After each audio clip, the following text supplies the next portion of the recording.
بسم اللہ الرحمن الرحیم۔ دجال۔ اس کتاب کو سننے سے پہلے یہ بات سمجھ لینی چاہیے کہ یہ کتاب کیوں لکھی گئی ہے۔ یوں تو یہ کتاب دجال کے متعلق ہے، مگر دجالیات کا عنوان اس کے بالکل آخر میں ہے۔ کتاب کی ابتدا میں حضرت مہدی رضی اللہ عنہ کا اور اس کے بعد سیدنا حضرت مسیح علیہ السلام کا تذکرہ ہے۔ مہدویات اور مسیحیات سے گزرنے کے بعد ہی دجال کا ذکر آپ کو دیکھنے کو ملے گا۔ یہ اس وجہ سے کہ دجال کے تذکرے سے پہلے اس کے خاتمے کے لیے مبعوث کی جانے والی روحانی شخصیات کا تذکرہ ہو جانا چاہیے۔ شر کی طاقتوں کا تذکرہ ہو اور اس کے خاتمے کے لیے خیر کی قوتوں کا ذکر خیر نہ ہو تو یہ مزاج شریعت کے خلاف ہے۔ لہذا پڑھنے والے کو اصل عنوان یعنی دجالیات تک پہنچنے کے لیے دو تمہیدی عنوانات یعنی مہدویات اور مسیحیات کے مطالعے سے فراغت تک انتظار کرنا ہوگا، اور مسیح الہدیٰ کے مطالعے کے بعد یہی وہ مسیح الضلالہ کو پڑھ سکے گا۔ بعض کتابوں کے سر ورق یا فہرست میں کچھ عنوانات پرکشش انداز میں ہوتے ہیں، لیکن متن میں ان کا تذکرہ نہیں ہوتا یا ایسی گرم بازاری نہیں ہوتی جتنی ان کی خبر گرم تھی۔ اس کے برعکس کبھی ایسا بھی ہوتا ہے کہ متن میں اضافیات کا وسیع و عریض کھاتا کافی کھلے ہاتھوں سے کھول لیا جاتا ہے، لیکن سر ورق میں ان کا ذکر نہیں ہوتا۔ زیر نظر کتاب اسی دوسری قسم سے تعلق رکھتی ہے۔ کچھ نہیں کہا جا سکتا کہ یہ خوبی ہے یا خامی، لیکن یہ عرض ضرور ہے کہ انداز تالیف کی خامیوں پر کبھی مقصد تالیف کی اہمیت پردہ ڈال دیا کرتی ہے۔ قارئین سے التماس ہے کہ انداز سے قطع نظر کر لیں، مقصد کو پیش نظر رکھیں۔ انشاءاللہ کتاب کی مقصدیت آپ کو مایوس نہیں کرے گی۔ یہ تو ایک بات ہوئی۔ دوسری بات یہ کہ اگرچہ زمانی تسلسل کے لحاظ سے واقعات کی ترتیب کچھ اس طرح بنتی ہے کہ پہلے حضرت مہدی کا ظہور ہوگا، پھر دجال کا خروج ہوگا، اور پھر اس فتنہ عظیم کے خاتمے کے لیے حضرت عیسیٰ علیہ السلام آسمان سے اتریں گے، لیکن کتاب ترتیب میں حضرت عیسیٰ علیہ السلام کا ذکر پہلے اور دجال کا بعد میں ہے۔ وجہ اس کی یہ ہے کہ رحمانی قوتوں کے نمائندوں کا ذکر اکٹھے ہو جائے اور پھر شیطانی طاقتوں کا تذکرہ اس کے بعد میں آ جائے۔ پھر جو چاہے جس صف میں شامل ہو یا جس فہرست میں نام لکھوانا پسند کرے، یہ نصیبے کی بات ہے۔ آخر اور تیسری بات یہ ہے کہ علامات قیامت کے ابہام میں جو ابہام در ابہام پوشیدہ ہے وہ بجائے خود ایک قیامت ہے۔ ان علامات کی عصری تطبیق میں جو پیچیدگیاں پیش آتی ہیں اور قوی ترین قرائن پر قائم اندازے جس طرح عین وقت پر وقوع حقائق سے دور بہت دور پیچیدہ الجھنوں میں گھرے دکھائی دیتے ہیں، ان کی بنا پر یہ موضوع جتنا دلچسپ ہے، زمانے کے حالات پر اس کی تطبیق اتنا ہی کٹھن اور حوصلہ شکن کام ہے۔ احتیاط کا دامن تھامتے ہوئے اور اکابر کی تشریحات کے سائے تلے پناہ لیتے ہوئے جو کچھ اس عاجز سے ہو سکا پیش خدمت ہے۔ حتی الامکان اس بات کا خیال رکھا گیا ہے کہ احادیث کی عصری تطبیق کے شوق میں کہیں فرامین نبوی کو کھینچ تان کر کوئی مخصوص مفہوم نہ پہنایا جائے، نہ مخصوص حالات کے مطابق بزور ڈھالا جائے، صرف وہی بات کہی جائے جو اب صاف صاف سمجھ میں آتی ہے، اور اس پر بھی اصرار نہ کیا جائے۔ جانے یا اللہ، یہاں یہ سوال ضرور اٹھے گا کہ اس موضوع پر جو ما حضرہ جمع کیا گیا ہے، یہ اس سے قبل پیش خدمت کرنے میں کیا مانع تھا؟ اگر ہم آخری زمانے سے قریب ہیں اور آخری زمانوں کے فتنوں کی اتنی ہی اہمیت ہے، تو پھر آج تک اس موضوع سے صرف نظر کی کیا حکمت تھی؟ یہ مصلحت تھی یا مداہنت؟ دریدہ دانستہ چشم پوشی تھی یا ناواقفیت؟ یہ سوال بذات خود معقول اور برمحل ہے، اور اس کا جواب کتاب کے پہلے مضمون میں مفصل و مدلل ہے۔ ہم عاجز انسانوں سے جو کچھ ہو سکتا ہے وہ الحمدللہ ہم کر گزرے، آگے رب کی باتیں وہی جانے۔ مانگنے والوں کے پاس اللہ سے منت و زاری اور بندوں سے خیر خواہی کے علاوہ دھرا ہی کیا ہے؟ یہاں یہ بات واضح ہونی چاہیے کہ اس وقت دنیا میں موجود تین بڑے آسمانی مذاہب یعنی اسلام، یہودیت اور عیسائیت کے ماننے والے، جو دنیا کی غالب اکثریت بھی ہیں، ایک ہستی کا انتظار کر رہے ہیں جو آخری زمانے میں ظاہر ہوگی اور انسانیت کے لیے نجات دہندہ ثابت ہوگی۔ ہر آسمانی ملت میں اس مسیح موعود کا وعدہ کیا گیا ہے، لیکن اس اجمالی اتفاق کے بعد تینوں ملتوں میں اس کی تفصیل میں اختلاف پایا جاتا ہے۔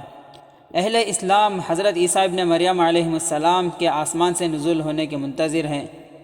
ان کا عقیدہ یہ ہے کہ وہ نازل ہو کر دجال کو قتل کریں گے، صلیب توڑ ڈالیں گے، خنزیر کو قتل کریں گے، یعنی دنیا میں صلیب کی عبادت موقوف اور اس پلیٹ جانور کا گوشت کھانا بند کر دیا جائے گا، ٹیکس ختم کر دیں گے اور دنیا بھر میں عادلانہ اسلامی شریعت قائم کریں گے۔ عیسائی حضرات بھی حضرت عیسیٰ علیہ السلام کے نزول کے منتظر ہیں۔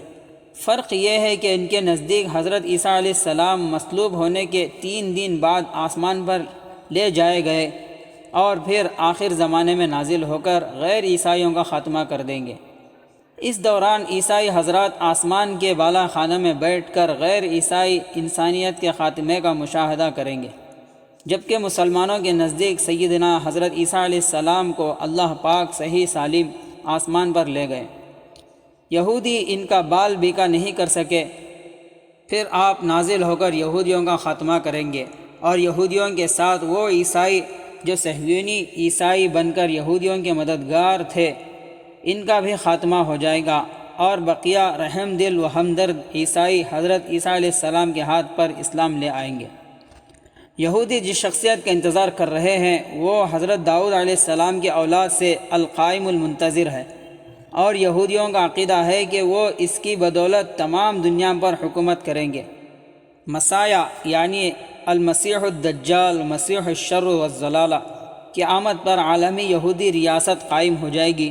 تمام غیر یہودی یہودیوں کی اطاعت قبول کر لیں گے اور یہودی ان میں سے صرف اتنے افراد کو زندہ چھوڑیں گے جتنوں کی وہ اپنی خدمت کے لیے ضرورت محسوس کریں گے۔ ان تینوں امتوں کے نظریات میں یہ بات بھی قدر مشترک ہے کہ مسیحا کے ذریعے انسانیت کو نجات ملنے سے پہلے کرۂ ارض پر ایک زبردست اور تباہ کن جنگ برپا ہوگی۔ اس معرکہ عظیم میں، جسے المعارک یعنی جنگوں کی ماں کہا جاتا ہے، میں کم از کم 2/3 انسانی آبادی ملیا میٹ ہو جائیں گی۔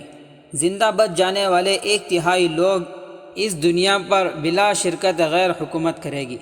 اب وہ 1/3 قوم کون ہوگی اور دنیا پر کس نظریے کے تحت حکمرانی کرے گی، اس کا فیصلہ ہونا باقی ہے، اور یہ فیصلہ فلسطین کے قریب ہرمجدون کی وادی میں ہوگا، جسے اہل مغرب آرمیگاڈون کہتے ہیں۔ عیسائی اور یہودی دونوں اس فیصلے کن معرکے کی زبردست تیاری کر رہے ہیں۔ صحیح یہ ہے کہ کر چکے ہیں اور صرف ایک قیامت خیز دھماکے کے منتظر ہیں جو معاذ اللہ گنبد صخرہ کے انہدام پر ہوگا، کیونکہ ان کے فرسودہ نظریات اور من گھڑت مذہبی داستانوں کے مطابق ہیکل کی مسمار شدہ عمارت گنبد صخرہ کے نیچے ہے۔ جب گنبد کی بنیادیں اکھڑ کر ہیکل کے آثار برآمد ہوں گے تو مسیح نکل آئے گا اور اس کی آمد پر وہ قتل عظیم برپا ہوگا، جس کے بعد غیر یہودی و عیسائی انسانیت خصوصاً اہل اسلام کا خاتمہ ہو جائے گا اور اہل مغرب یہودی یا عیسائی بلا شرکت غیر اس کرۃ ارض کے حکمراں ہوں گے۔ اس اعتبار سے آج کی دنیا تیسری جنگ عظیم کے دہانے پر کھڑی ہے۔ وہ وقت دور نہیں جب مغرب و مشرق اس جنگ کی آگ میں جھونک دیے جائیں گے۔ فرق اتنا ہے کہ اہل مغرب نے اس کی تیاری کر رکھی ہے۔ وہ لوگ خود کو مادیت پسند کہلواتے ہیں اور غیبی حقائق و پیش گوئیاں کے قائل نہیں سمجھے جاتے، لیکن انہوں نے در پردہ خود کو تورات و انجیل اور تالمود کی تحریف شدہ پیش گوئیوں کے مطابق خود کو تیار کر لیا ہے، جبکہ اہل مشرق آتش فشاں کے دہانے پر کھڑے ہو کر بھی اس ہولناک انجام سے بے خبر ہیں جس کی ان کے نبی پاک صلی اللہ علیہ وسلم نے خبر دی ہے، اور ان کی دی گئی اطلاعات حرف بحرف پورا ہوتے ہوئے مکمل ہونے کے قریب پہنچ چکی ہیں۔ یہ کتاب اہل اسلام کی خدمت میں دہائی ہے، فریاد ہے، منت و زاری اور عاجزانہ التجا ہے۔ مغرب سے اٹھنے والا طوفان عن قریب ہم پر چڑھ دوڑنے والا ہے۔ ہمیں اپنے نجات دہندہ قائدین حضرت مہدی و حضرت عیسیٰ علیہ السلام کی معیت میں ایمان راسخ و عمل صالح اپناتے ہوئے جہاد یعنی قتال فی سبیل اللہ کے لیے تیار ہو جانا چاہیے۔ یہی واحد پہلی اور آخری متعین راہ نجات ہے۔ اللہ تعالی ہم سب کو آخرت کی فکر نصیب فرمائے اور قیامت سے پہلے جو قیامت ہماری منتظر ہے ان سے سرخ روئی کے ساتھ گزرنے کی توفیق عطا فرمائے۔ اللہم آمین۔ پہلا باب مہدویات۔ حضرت مہدی رضی اللہ عنہ کے نام خط۔ دارالعلوم دیوبند کے سب سے پہلے محتمم حضرت مولانا رفیع الدین صاحب رحمۃ اللہ علیہ ظاہری و باطنی علوم کے جامع تھے۔ نقشبندیہ خاندان کے اکابر میں سے تھے۔ آخر عمر میں ہجرت فرما کر مکہ مکرمہ آئے، وہیں ان کی وفات بھی ہوئی اور وہیں قبر بھی ہے۔ آپ کو آخر زمانے میں علامات قیامت کے ظہور، خصوصاً حضرت مہدی کی قیادت میں عالمی ایمانی جد و جہد سے خصوصی دلچسپی تھی۔ حضرت مہدی کا ظہور مکہ مکرمہ میں ہونا تھا۔ دوسری طرف انہیں یہ حدیث معلوم تھی کہ نبی کریم صلی اللہ علیہ وسلم نے شیبی خاندان کو فتح مکہ کے موقع پر بیت اللہ کی کنجیاں سپرد کی ہیں، اور بیت اللہ چونکہ قیامت تک باقی رہے گا، اس لیے مکہ میں چاہے سارے خاندان اجڑ جائیں، شیبی کا خاندان قیامت تک باقی رہے گا۔ چنانچہ مولانا رفیع الدین صاحب رحمۃ اللہ علیہ کی جب آخری عمر ہوئی اور انہیں شدید اشتیاق تھا کہ حضرت مہدی کے ہاتھ پر بیعت اور ان کی قیادت میں جہاد نصیب ہو جائے، تو ان کو عجیب ترکیب سوجی کہ جب یہ خاندان قیامت تک باقی رہے گا تو لا محالہ ظہور مہدی کے زمانے میں بھی موجود رہے گا۔ جب حضرت مہدی کا ظہور ہوگا اور وہ کعبۃ اللہ کی دیوار سے ٹیک لگائے مسلمانوں کو بیعت کریں گے، تب کعبۃ اللہ کی کنجیاں شیبی خاندان کے کسی فرد کے ہاتھ میں ہوں گی۔ چنانچہ اسی کے پیش نظر انہوں نے ایک حمائل شریف اور ایک تلوار لی اور ایک خط حضرت مہدی کے نام لکھا۔ اس خط کا مضمون یہ ہے: فقیر رفیع الدین دیوبندی مکہ معظمہ میں حاضر ہے اور آپ جہاد کی ترتیب کر رہے ہیں۔ ایسے مجاہدین آپ کے ساتھ ہیں جن کو وہ اجر ملے گا جو غزوہ بدر کے مجاہدین کو ملا تھا۔ سو رفیع الدین کی طرف سے یہ حمائل تو آپ کے لیے ہدیہ ہے، اور یہ تلوار کسی مجاہد کو دے دیجئے کہ وہ میری طرف سے جنگ میں شریک ہو جائے اور مجھے بھی وہ اجر مل جائے۔ اور یہ تینوں چیزیں شیبی کے خاندان والوں کے سپرد کیں اور ان سے کہا کہ تمہارا خاندان قیامت تک رہے گا، یہ حضرت مہدی کے لیے امانت ہے۔ جب تمہارا انتقال ہو تو تم اپنے قائم مقام کو وصیت کر دینا اور ان سے کہہ دینا کہ وہ اپنے قائم مقام کو وصیت کرے، اور ہر ایک یہ وصیت کرتا جائے یہاں تک کہ یہ امانت حضرت مہدی تک پہنچ جائے۔ یہ واقعہ خطبات حکیم الامت جلد نمبر 2 میں موجود ہے۔ ابتدائی 3 باتیں۔ حضرت مہدی کے حوالے سے 3 باتیں سمجھنا بہت اہم ہے۔ پہلا، حضرت مہدی کون ہوں گے؟ دوسرا، ظہور کے بعد کیا کریں گے؟ تیسرا، کب ظاہر ہوں گے؟ ان کو اگر سمجھ لیا جائے تو اس موضوع سے متعلق بہت سی غلط فہمیاں ختم ہو جاتی ہیں۔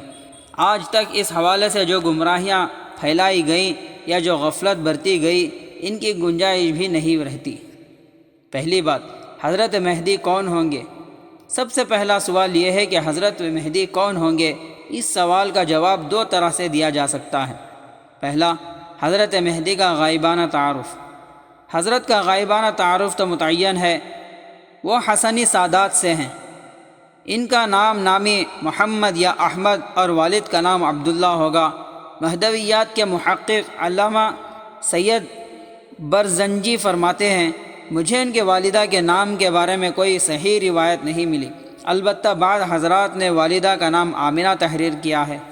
مہدی ان کا نام نہیں، لقب ہے، بمعنی ہدایت یافتہ، یعنی امت کو ان کے دور میں جن امور کی ضرورت ہوگی اور جو چیزیں اس کی کامیابی اور برتری کے لیے ضروری ہوں گی، اور پوری روئے زمین کے مسلمان بے تحاشا قربانیاں دینے کے باوجود محض ان چند چیزوں کے نہ ہونے کی وجہ سے کامیاب نہ ہو رہے ہوں گے، حضرت مہدی کو قدرتی طور پر ان کا ادراک ہوگا اور وہ ان کوتاہیوں کی تلافی اور ان چند مطلوبہ صفات کو بآسانی اپنا کر امت کے لیے مثالی کردار ادا کریں گے، اور وہ کچھ چند سالوں میں کر لیں گے جو صدیوں سے مسلمانوں سے بننا پڑ رہا ہوگا۔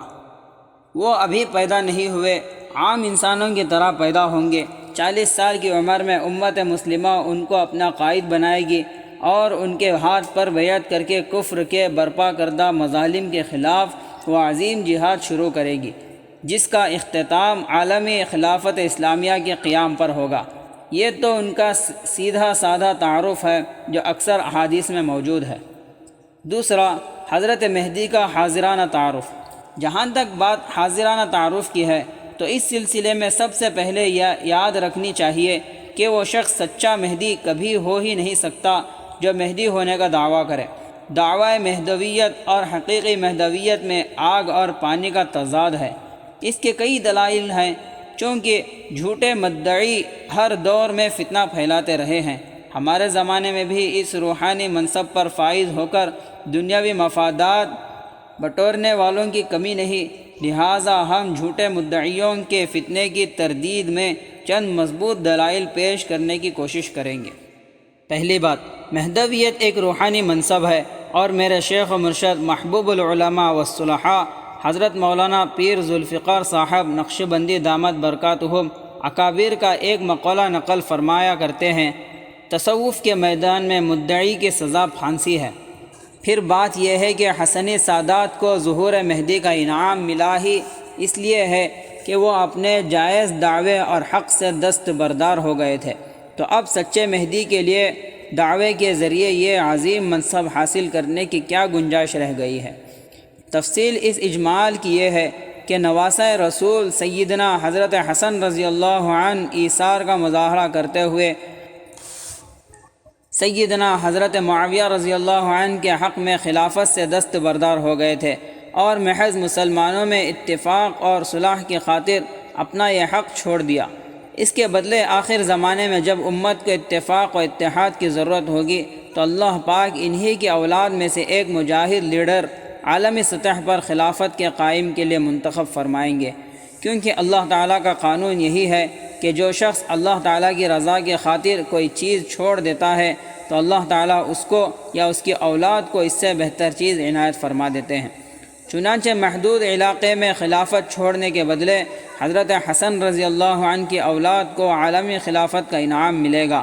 آپ کے حسنی ہونے کی دوسری وجہ علماء کرام نے یہ لکھی ہے، جس طرح حضرت اسحاق علیہ السلام کی اولاد سے بہت سے انبیاء کرام آئے ہیں اور حضرت اسماعیل علیہ السلام کی نسل میں اللہ تعالیٰ نے صرف ایک نبی بھیجے جو خاتم الانبیاء تھے، اسی طرح حضرت حسین رضی اللہ عنہ کی نسل سے بہت سے اولیاء آئے، جبکہ حضرت حسن رضی اللہ عنہ کی اولاد سے ایک ہی بہت بڑے ولی آئیں گے جو خاتم الاولیاء ہوں گے۔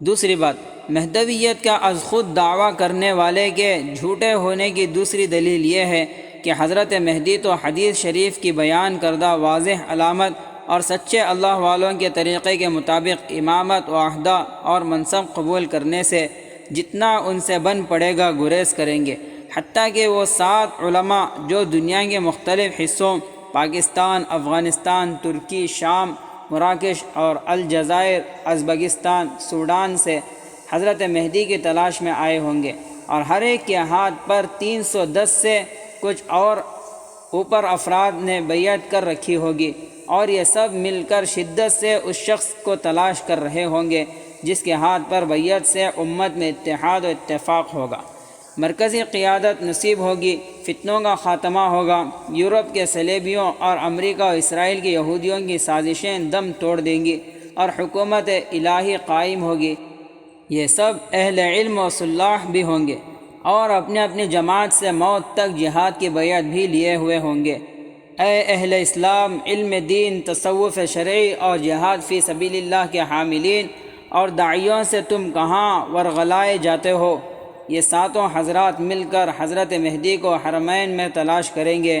جب حضرت مہدی تک پہنچ جائیں گے اور ان میں تمام علامتیں پائیں گے تو تصدیق کے لیے ان سے پوچھیں گے، آپ فلاں ابن فلاں ہیں؟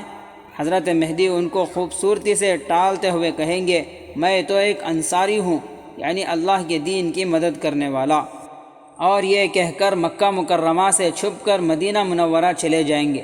یہ حضرات آپ کو تلاش کرتے کرتے مدینہ شریف پہنچ جائیں گے۔ حضرت مہدی امامت کا عہدہ دیے جانے سے بچنے کے لیے ان سے چھپ کر پھر مکہ مکرمہ آ جائیں گے۔ یہ علماء کرام بے تاب ہوں گے کہ ہم نے دنیا بھر میں جہاد کیا، اصلاحی کوششیں کی، جان مال عزت آبرو کی بے حساب قربانیاں دی، منزل پھر بھی ہاتھ آ کے نہیں دے رہی، کفر کا زور ٹوٹ رہا ہے، نہ کفریات کا غلبہ ختم ہو رہا ہے، اور اس کی وجہ محض کسی جری اور اہل قائد کا نہ ہونا ہے۔ امت کو جس قائد کی ضرورت ہے جس میں عقل و سوجھ بوجھ بھی ہو، جرت و شجاعت بھی، اور قدرت کی طرف سے ہدایت و نصرت بھی، اس کے قریب پہنچ کر بھی ہم پھر محروم رہ گئے۔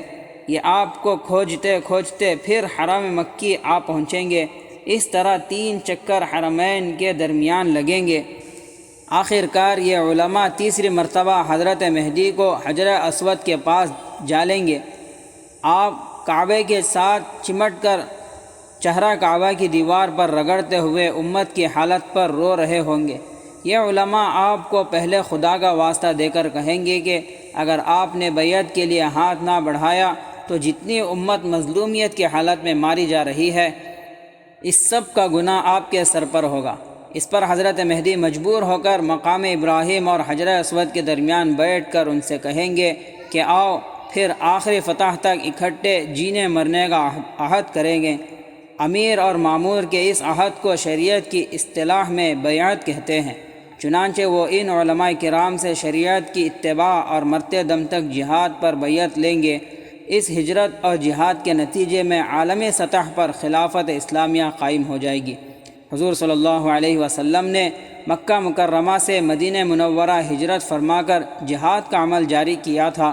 حضرت مہدی مدینہ منورہ سے مکہ مکرمہ ہجرت معکوس فرما کر جہاد کی سنت کو پھر سے زندہ فرمائیں گے، اور مسلمانوں کی امیدوں، تمناؤں اور خوابوں کو تعبیر مل جائے گی۔ تیسری بات، ایک اور دلیل جو حب جاہ کے مریضوں کی طرف سے مہدی ہونے کا دعویٰ کرنے والوں کو جھوٹا ثابت کرتی ہے، یہ ہے کہ ظہور سے پہلے خود حضرت مہدی اپنے مقام سے ناواقف ہوں گے۔ ان کی اپنی صلاحیتیں خود ان پر مخفی ہوں گی، اور وہ ایک عام آدمی کی زندگی گزار رہے ہوں گے۔ بھلا وہ کیسے مہدی ہونے کا دعویٰ کر سکیں گے؟ حضرت علی رضی اللہ عنہ سے ایک روایت منقول ہے، عن علی قال قال رسول اللہ صلی اللہ علیہ وسلم المہدی منا اہل البیت یصلحہ اللہ فی لیلۃ، رواہ ابن ماجہ، باب خروج المہدی و مسند احمد۔ ترجمہ: رسول اللہ صلی اللہ علیہ وسلم نے ارشاد فرمایا، مہدی ہم اہل بیت میں سے ہوں گے، اللہ تعالیٰ ایک ہی رات میں ان کو یہ صلاحیت عطا فرما دیں گے۔ اس حدیث کی شرح میں شیخ عبد الغنی دہلوی رحمۃ اللہ علیہ فرماتے ہیں، ای یصلحہ اللہ فی لیلۃ ای یصلحہ للامارۃ والخلافۃ بغاءۃ و بغتۃ، یعنی اللہ تعالیٰ ایک ہی رات میں اچانک ان کو امارت اور خلافت کی یہ صلاحیت عطا فرما دے گا۔ اسی طرح علامہ ابن کثیر رحمۃ اللہ علیہ اس حدیث کی شرح میں فرماتے ہیں، اے یتوب علیہ ویوفقہ ویلہمہ ویرشدہ بعد ان یکن کذالک، یعنی اللہ تعالیٰ اپنے خصوصی فضل و توفیق سے سرفراز فرما کر پہلے انہیں حقیقت کا الہام کریں گے اور اس مقام سے آشنا کریں گے جس سے وہ پہلے ناواقف تھے۔ حضرت مولانا بدر عالم میرٹھی مہاجر مدنی رحمۃ اللہ علیہ تحریر فرماتے ہیں، ایک عمیق حقیقت اس سے حل ہو جاتی ہے، اور وہ یہ ہے کہ یہاں پر بعض ضعیف الایمان قلوب میں یہ سوال اٹھ سکتا ہے کہ جب حضرت مہدی ایسی کھلی ہوئی شہرت رکھتے ہیں تو پھر ان کا تعارف عوام و خواص میں کیسے مخفی رہ سکتا ہے؟ اس لیے مصائب و آلام کے وقت ان کے ظہور کا انتظار معقول معلوم نہیں ہوتا ہے، لیکن اس لفظ یصلحہ اللہ فی لیلۃ نے یہ حل کر دیا کہ یہ صفات خواہ کتنے ہی اشخاص میں کیوں نہ ہوں، لیکن ان کے وہ باطنی تصرفات اور روحانیت مشیت الہی کے ماتحت اوجھل رکھی جائے گی، یہاں تک کہ جب ان کے ظہور کا وقت آئے گا تو ایک ہی شب کے اندر ان کی اندرونی خصوصیات منظر عام پر آ جائیں گی۔ گویا یہ بھی ایک کرشمہ قدرت ہوگا کہ ان کے ظہور کے وقت سے قبل کوئی شخص ان کو پہچان نہ سکے گی، اور جب وقت آئے گا تو قدرت الہیہ شب بھر میں وہ تمام صلاحیتیں ان میں پیدا کر دے گی جن کے بعد ان کا مہدی ہونا خود ان پر اور تمام دنیا پر بھی منکشف ہو جائے گا۔ اس ساری تفصیل سے جو مستند کتابوں میں مذکور ہے، معلوم ہوا کہ مہدی ہونا جہادی اور عسکری قیادت کے ساتھ ساتھ ایک طرح سے روحانی منصب ہے، اور روحانیت کے مقام پر فائز لوگ منصب کا دعویٰ نہیں کیا کرتے، البتہ ان کی کارکردگی اور صلاحیت ایسی ہوتی ہے کہ لوگ عہدوں اور مناصب کو از خود ان پر صدقہ داری کرتے ہیں۔ پھر مہدی کی مسند پھولوں کی سیج نہیں، کانٹوں بھرا تاج ہے۔ ان میں یوں نہیں ہوگا کہ مہدی موعود ہونے کا دعویٰ کر کے کوئی صاحب مسند نشین ہو جائیں، نذرانے وصول کرتے پھریں اور امت کے مسائل حل کرنے اور ان کی کشتی کو منجدہار سے نکالنے کے لیے قربانی دینے کے بجائے خود ایک نیا مسئلہ بن کر صدر نشین ہو جائیں۔ مہدی ہونے کا مطلب پوری دنیا کفر کی مخالفت، اس سے ٹکراؤ، جان پر کھیل کر مظلوم مسلمانوں کی امداد، آگ کے دریا سے گزر کر فتح کا حصول اور خون کا سمندر پار کر کے خلافت الہیہ علی منہاج النبوہ کا قیام ہے۔ اب فرمائیے کہ اس میں دعویٰ کی گنجائش کتنی ہے اور عمل و کردار کی سچائی کتنی ضرورت ہے۔ مرزا قادیانی کی طرح کے مردودوں اور گوہر شاہی قسم کے پاجیوں کا یہاں کیا گزر ہے؟ یہاں یہ بات خصوصیت سے ملحوظ رہے کہ حضرت مہدی جس طرح کعبے کے پردوں سے چمٹ کر دیوار کعبہ پر منہ رگڑتے ہوئے امت کی بدحالی پر رو رہے ہوں گے، اسی طرح یہ 7 علماء بھی ان کی جستجو میں بے چین و بے تاب ہوں گے۔ ان کے ساتھ موجود 300 افراد بھی دنیا بھر سے ان کی تلاش میں حرمین پہنچ چکے ہوں گے اور اپنا سب کچھ امیر کے ایک اشارے پر لٹانے کے لیے تڑپ رہے ہوں گے۔ امت مسلمہ کے لیے امیر اور مامور کی یہ تڑپ اور کڑھن وہ چیز ہے جس پر اللہ تعالیٰ امت کی خدمت کا کام لیتے، مشکل چیزوں کو آسان کرتے اور صحیح وقت پر صحیح چیز کی غیبی توفیق عطا فرماتے ہیں۔ پس جسے حضرت مہدی کے متعلق معلومات کا شوق ہے، اسے پہلے تو اپنی حالت سدھارنی چاہیے، حقوق اللہ و حقوق العباد کی ادائیگی کا اہتمام کرنا چاہیے، اور پھر اپنے بجائے اسلام کے لیے سوچنا چاہیے۔